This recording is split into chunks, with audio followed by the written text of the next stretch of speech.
आता येऊ आपण मैदानावरती. सोबत तुमच्या राजा सम्राटचे मालक आहे आणि शंभू चिमण्याचे मालक आहे, ज्यांची नवीन खरेदी चिमण्याची. तर आजच्या मैदानात काय या तिन्ही नंदीपैकी पायऱ्या लागला नाही? नाही, सगळ्यांचे काय आलं, आम्ही एकाच्या भरोशावरती होतो. म्हणजे आमची ती गाडी पळायची होती, पण अचानक 2-3 दिवसापूर्वी सांगितलं की बैल थोडासा वीक आहे, बकासूर बरोबर पळू शकत नाही. त्यानंतर यांचे पहिले झाले आमचे अमित भाडाळे, ते काय आमच्या घरातलेच आहेत. त्यांना बोललो होतो चिमण्याचा पायरा भेटेल का, तर ते म्हणले मामांना म्हणले ते झालाय पायरा, कारण त्यांनी बी शब्द दिलता पहिला. नाही तर काय थोडस आधी कळलं असतं तरी आमची चिमण्याची ती गाडी आज पळाली असती.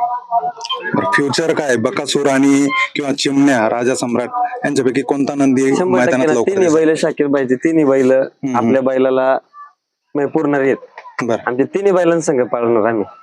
बर, येणार एखादं मैदान सांगा, त्याच्यात नियोजन करू शकता तुम्ही. नियोजन काय होतं आता, अचानक नियोजन होऊ शकतं काही बी करून.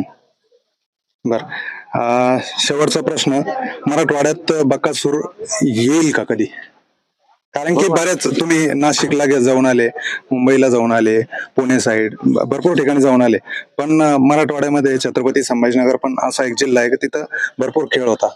नाही, त्या ठिकाणी तुमची म्हणजे बकासूर प्रेमी आहे छत्रपती संभाजीनगरचे, त्यांची एकदा आपण नक्की इच्छा पूर्ण करणार, बैल एकदा नक्की तिकडे आणणार आपण.